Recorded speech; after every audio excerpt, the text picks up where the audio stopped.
Consultant Orthopedic and Spine Surgeon at Apollo Hospital, Jubilee Hills, Hyderabad. Dr. Raghav Dutt is currently the Director and Chief of Spine Surgeon at Apollo Health City, Hyderabad. In the past, he has worked for the President of Association of Spine Surgeons of India and Orthopaedic Association of South India States.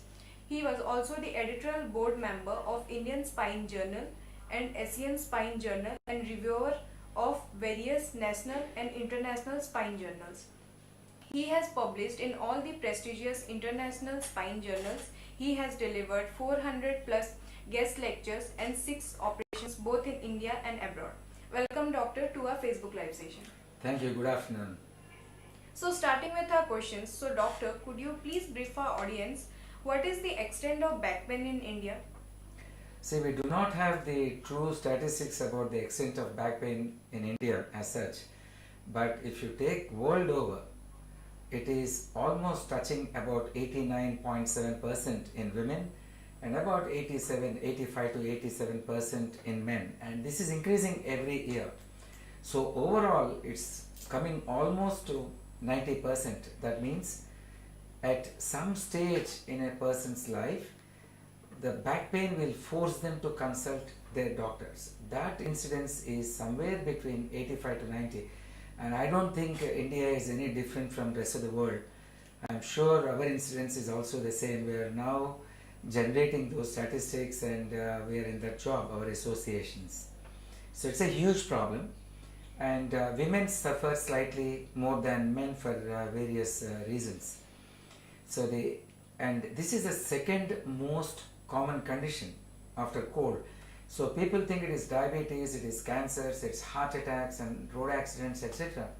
But low back pain is the second most common physical disorder, and unfortunately that affects young people. So that means when a person is at his prime, earning his livelihood, looking after his family, that is the time this affects them, and then in some situations it becomes very debilitating, upsetting the patient, the family, and his whole environment, be it social environment, his work environment, or her work environment. So that is the big problem with the back pain.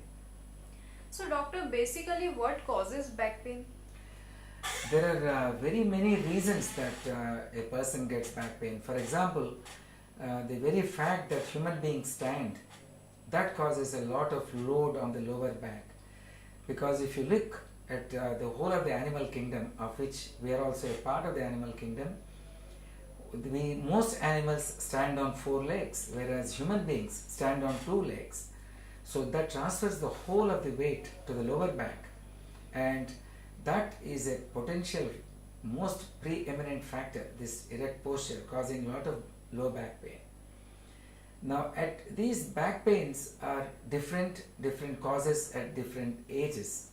For example, in children, today we see young children in cities like Hyderabad and in most of the cities of our country, there are no playgrounds, and in the recent pandemic of COVID, most children were having their classes online. So they were stuck to a cell phone reading for 7 to 8 hours. So constant sitting, looking at all these laptops and all this, and lack of physical exercise, all these are contributing to increased back pain in children. Now if you look at, again as I mentioned before, the schools in these cities, none of these schools have playgrounds, and in cities like ours we do not have footpaths for people to walk, we don't have parks. So the children are all sitting at home and in the school on chairs for a long time, and when they come home they are on all these electronic gadgets and they are putting on weight. These are some of the issues that cause back pain in children.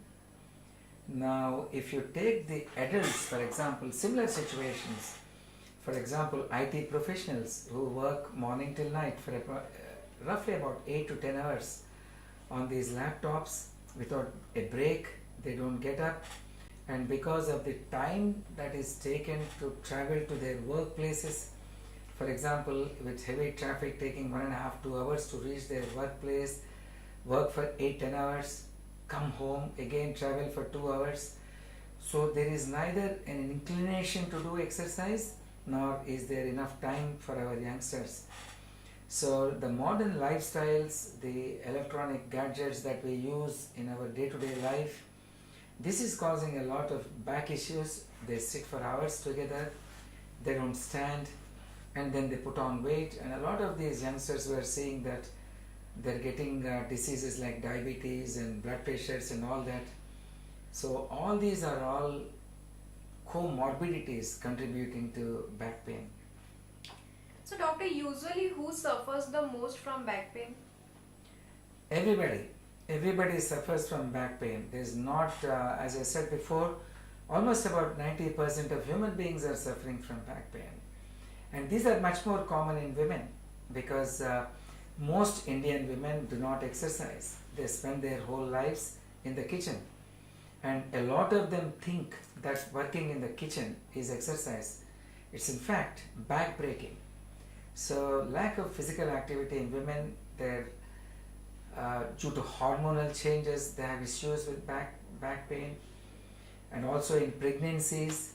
And most of our women are not taught antenatal exercises. That is, when they are pregnant, they are not shown exercises that they should do to prevent back pain after during pregnancy. Almost none of them are not taught postnatal exercise programs for a good spine health after deliveries, because most of these women have abdominal wall that becomes lax. So that is a big factor for back pain. So with lax abdominal walls, lack of exercises, women suffer. And once they come to the age of menopause, around 48 to 52, their hormonal support to the spine is not there, to their bones. They become weak, osteoporosis or osteopenia that we call. So that also leads to weak bones causing back pain. And again, lack of exercise, weak muscles, weak bones, and sometimes lack of vitamins. For example, vitamin D is a potent, important factor, and most of them are not exposed to sunlight, so we're finding a lot of vitamin D deficiencies. So lack of exercise, again hormonal issues, pregnancies, deliveries, osteoporosis. These are all some of the reasons why our women are getting a lot of back pains, and then they come to doctors. And obesity, again, as I mentioned time and again, so that itself is a big problem. The working women have a different problem because they have to work at office and then come home and look after their children. And we also find that a lot of these children are given a lot of homework, and which is mostly helped by the mother bending forwards on the floor and helping the children. So all these things are adding to women's back pain issues. So doctor, usually what are the precautions that we need to take to maintain a good spine health? Simple facts of life, that is, everybody has to exercise. We have 24 hours, out of which 2 hours you have to spend on your body. Otherwise there is no hope for you. Simply coming to doctors and taking painkillers and calcium tablets is just not going to work. You need to put at least 1.5 to 2 hours of exercise programs. The least you can do is to walk at least 5 kilometers a day, and that should be vigorous walking. If you do slow walking, you're actually wasting your time. It does not help your back. You need to develop sports. You need to take up sports as part of your lifestyle. Either tennis or badminton or swimming or yoga, you have to do. So I would suggest, at least for housewives, 40 to 45 minutes of 5-kilometer walks, brisk walks, and at least 20 minutes of yoga. To all youngsters, I tell them to very strictly stop smoking. A lot of doctors do not know this. Smoking destroys the spine. And this is all old information. If you smoke, you will never get better. Smoking, which includes tobacco in all forms, is extremely bad for the body. Now we have all these gadgets like cell phones and laptops and all these things. So all the IT professionals should avoid using laptops. If it is compulsory for your office that they insist on laptops, you should work on standing desks. So do not sit, do not sit, do not sit. Get up every 20 minutes. Use a standing desk and have a big monitor so that you can sit for a while, and if you have to concentrate on the data that is in front of you on your screens, if you have a large monitor, you can see from a distance. If it's a laptop, you are stuck like that. If you are using cell phones, always use earplugs or some headphones so that your neck is not stuck in one position, especially if you are in some Zoom conferences or talking to your friends or relatives. So these gadgets are extremely important. We are not saying that you should not use them. How you use them is extremely important. As I said, and I repeat again, if you sit at home, either from work from home or in the office, sitting is very bad. So stand as much as you can and sit, stand, and nowadays you get for a very small amount large monitors. So you should connect your laptops to these large monitors and work. And again, if you are diabetic, control your blood sugars. And a lot of medical professionals also do not know these facts, that high triglycerides, they cause early degeneration of the spine. So it's not only good for your cardiovascular system and all that, it's also very good to have absolute control of your lipids so that your spine health is taken care of. And above all, stress is a major factor. Anything that affects our mind affects our spine. So that is very important, to control your stress, and it's easy for us to advise.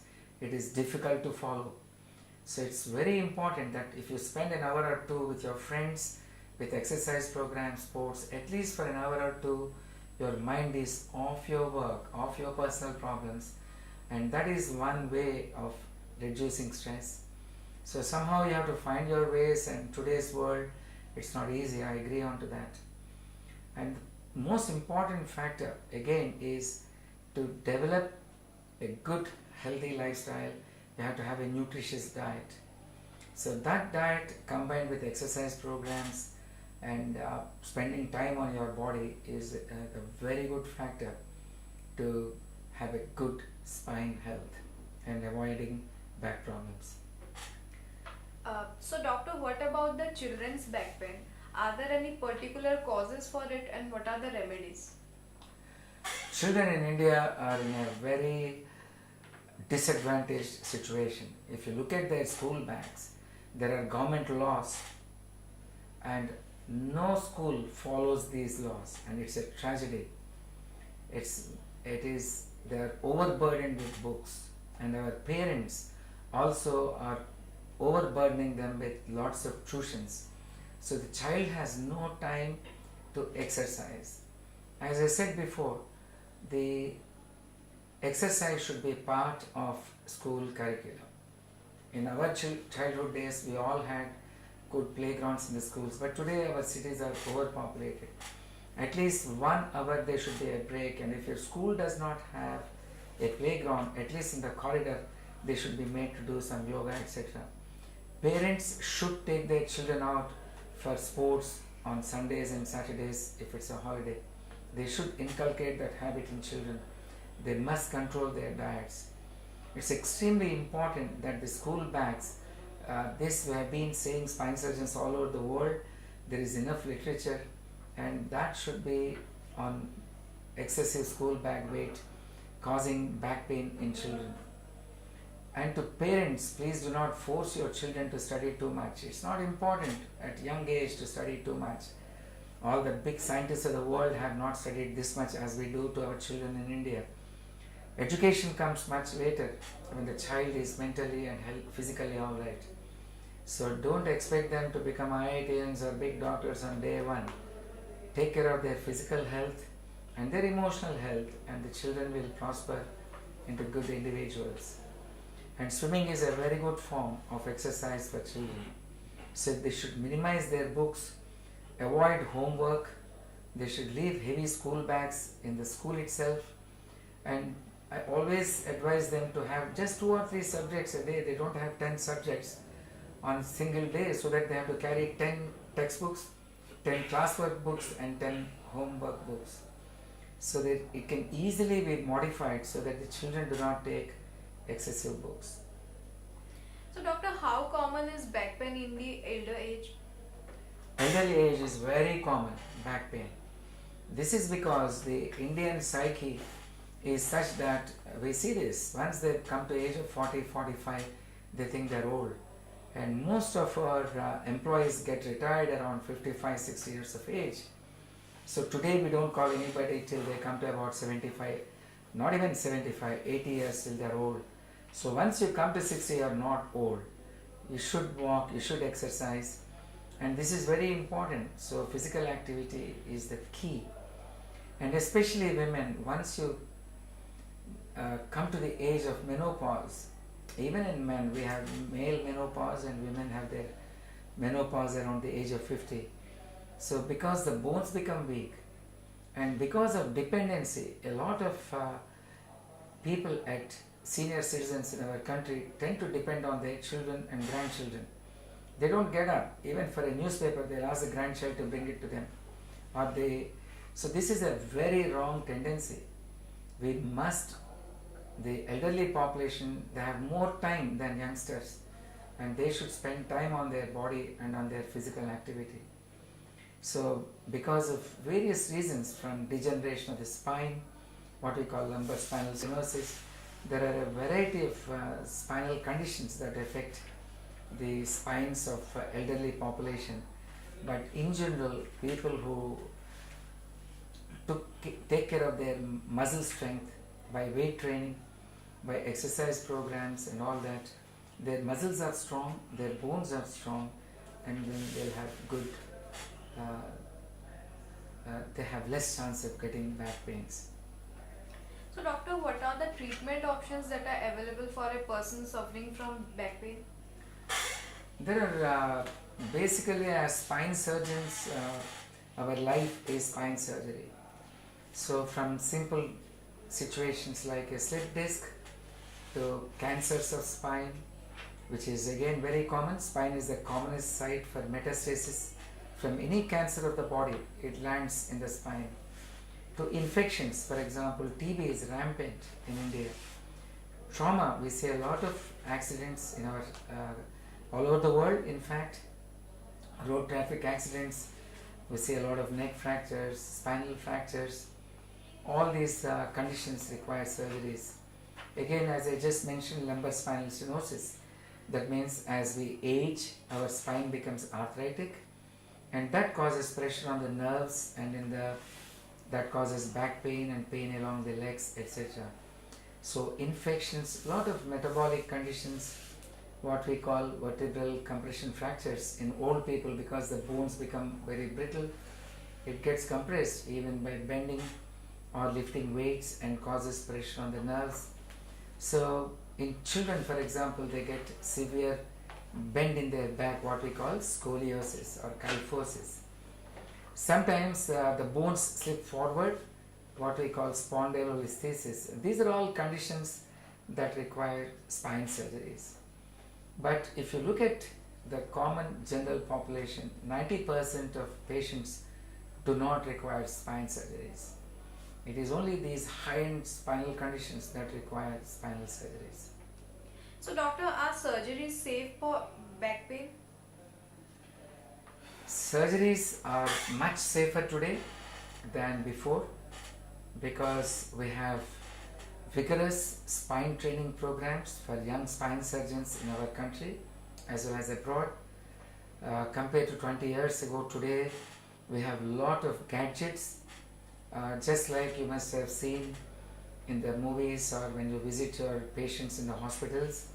You see ECGs, which we do when we are operating our patient in ICU. Same way we have what we call spinal cord monitoring. So when we operate on these patients, when we put screws, etc., then we can see the function of the spinal cord, and that will alert us. We have today machines like navigation systems, image intensifiers, which will direct us when we put screws even in small babies, children as early as 3 years or younger. When we put screws, we have a lot of gadgets, technology that is available that will direct us to do very complex prolonged spine surgeries in a very safe way. Nothing is 100% safe. There are dangers in spine surgery, there is no doubt about it. But when done by experienced spine surgeons, when done well, you will get excellent results. Don't be too worried about the complications. Yes, they are there, but today with well-trained spine surgeons, you get very good results. So doctor, who should operate on spine? This is a very good question. I don't think everybody should operate on spine. Now we are forming guidelines, and our associations are submitting these guidelines to the National Medical Council. The problem with poor results is that only those who perform spine surgery and nothing else, only those people should be operating on spine. Be it neurosurgeons, be it orthopedic surgeons. Today you cannot do a knee replacement or an arthroscopic surgery of the shoulder or sports injuries and then claim yourself to be a spine surgeon.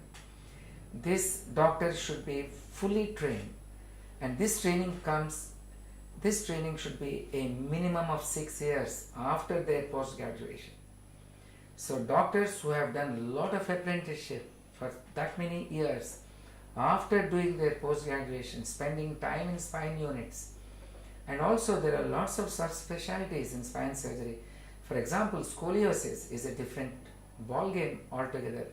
Pediatric spine is different, so you need at least 6 to 7 to 8 years of training before you can perform all these complex spine surgeries. So surgeons who do not do anything else other than spine surgery, only those doctors should be doing spine work, and when they do these operations, you get good results. And these surgeons are plenty. There are lots of well-trained spine surgeons in our cities, and they're doing a great job. There's no doubt about it.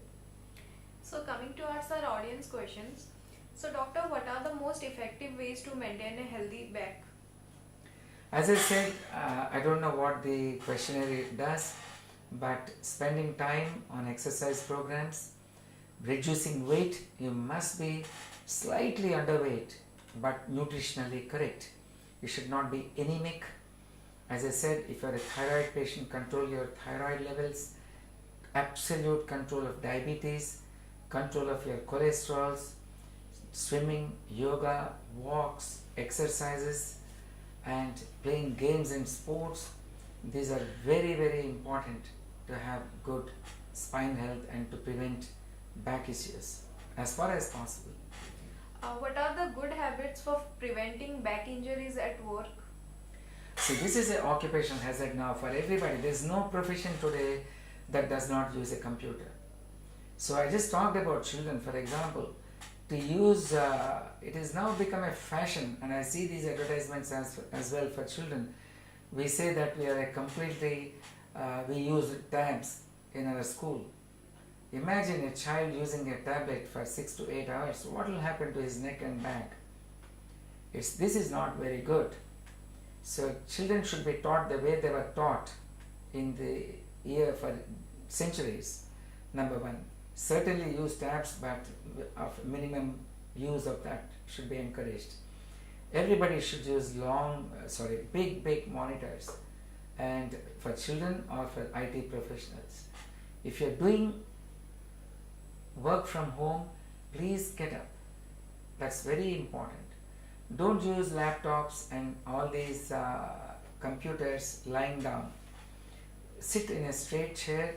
Not all of you have good chairs.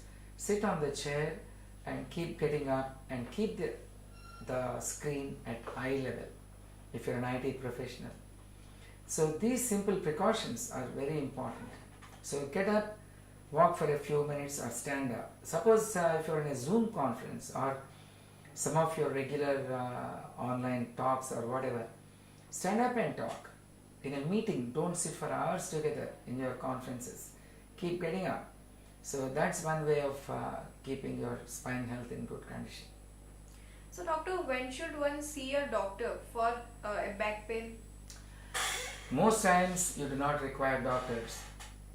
You have to take care of your health. That is very important. Above all, do not worry too much about your health. And we are seeing this amongst youngsters that they go on Google, do this, do that, and somebody will tell them that buy an expensive chair. No chair is good on this earth, for example. All chairs are bad. Even if you spend 3 lakhs on a chair, that's bad because sitting is bad. So don't waste your money on different gadgets. Don't wear all these belts. So what you have to do is just basic steps. If you follow about your health, if you go to gym, be careful in doing deadlifts. Lift you must to keep a good health, but don't overdo it. Don't listen to your trainers. Listen to your back, listen to your body. If you do weights, lie down on a bench and gently do these weights so that you don't hurt your back. So all these precautions are more than sufficient. Only when all simple precautions do not get you relief from your back pain, do not see specialists. That's very wrong. Go to your family doctors. They are the people who will help you. Go to a nearby physiotherapist. If all these simple measures do not give you relief, simple medications and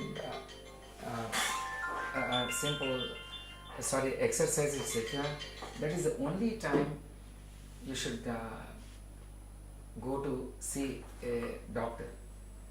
That is a spine specialist. He will evaluate you. He will do x-rays and scans and other modalities of testing, and then he will give you the correct treatments, be it surgical or non-surgical, for your back problem. So doctor, are there any particular dietary habits that needs to be followed for a good spine health? Oh, this is don't eat too much food. That's all we need to do.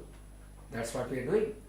All of us today are eating more food than we require. This is a common question. Everybody asks us, what should we eat?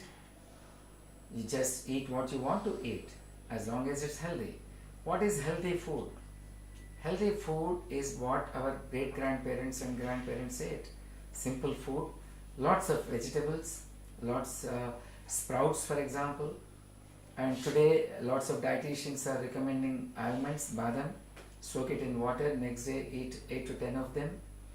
Eat lots of salads. Slightly reduce your oil content in food and eat. And again, please do not be under the misconception that you have to eat non-vegetarian food and high protein diets. That has been proven time and again to be wrong.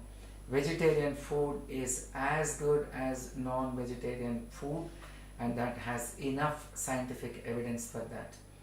So just simple food with lots of salads and lots of dals, etc. is good enough. And for those who want to eat egg white is good, no problem. Lean meat, for example, chicken, fish, for those non-vegetarians in small quantities is okay. So avoid excessive eating of junk food, and basic, simple, straightforward food is more than sufficient. So doctor, what care should be taken after lumbar discectomy? See, this is lumbar discectomy. Why do we do a disc surgery? That is because your disc is damaged. Because it is damaged, it will come out and press on the nerves. That is when doctors offer surgeries to patients. So once your disc is damaged, that's damaged for the rest of your life. So by doing disc surgery, no way is your spine going to be normal. So one disc degeneration roughly is equal to 25% back pain. So exactly the precautions that I have been talking all this while is what you should follow. Now let us say your doctor has operated on L4-5 disc. If you don't take care, the 5S1 disc will come out or degenerate, or the L3-4 disc will degenerate.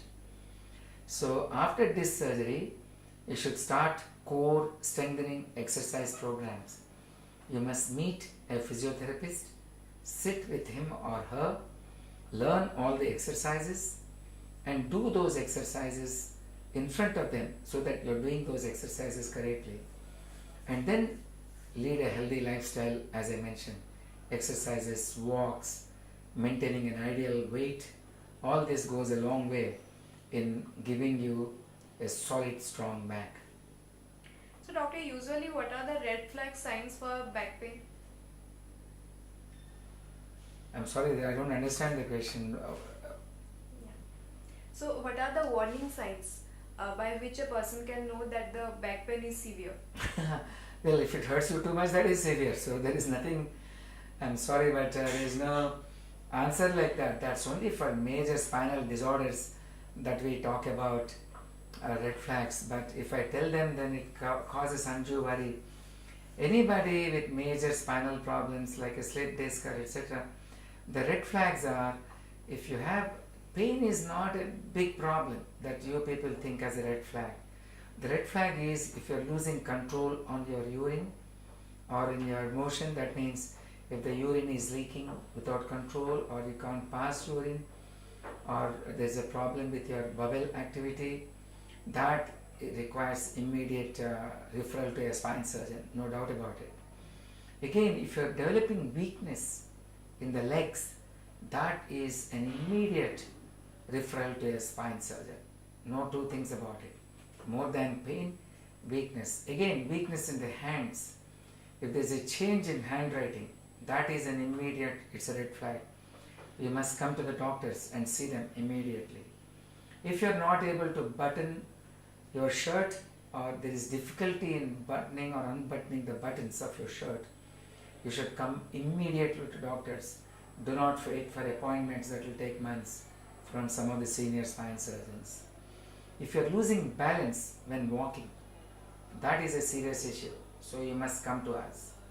So more than pain, weakness of the hands and legs, you are not able to hold objects, change in handwriting, you are not able to grip properly.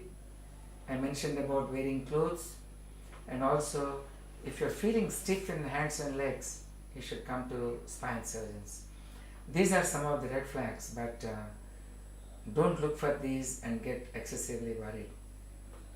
So coming towards our last question, doctor, could you please tell our audience about the facilities provided at Apollo Hospital, Jubilee Hills, Hyderabad? At Apollo Hospitals, Jubilee Hills, Hyderabad, we have all the facilities that are available for spine surgery in the best centers of the world. You have all the facilities here. We have rehab center here, which is excellent, top class. We have good physiotherapy department here with hydrotherapy, and we have the state-of-the-art theaters for spine surgery. We have robots, we have microscopes, we have endoscopes here. Again, these are all not new things. Robot, of course, is a recent invention. It is still in trial and error stage. It is not still a regular tool that we use because it has its own long learning curves, and it is not in spine, not yet ready in a big way. But we have navigation systems, as I said before. We have spinal cord monitoring systems, and again, a lot of people ask us about endoscopes. This is not new. This has been there for last more than 15-17 years, but like cell phones and all that, we have newer designs, newer cameras, etc. We have microscopes. We have everything for you at Apollo Health City, Hyderabad, for a very safe and optimum spine surgeries. So dear viewers, we have come to the end of our session and hope we have covered all aspects.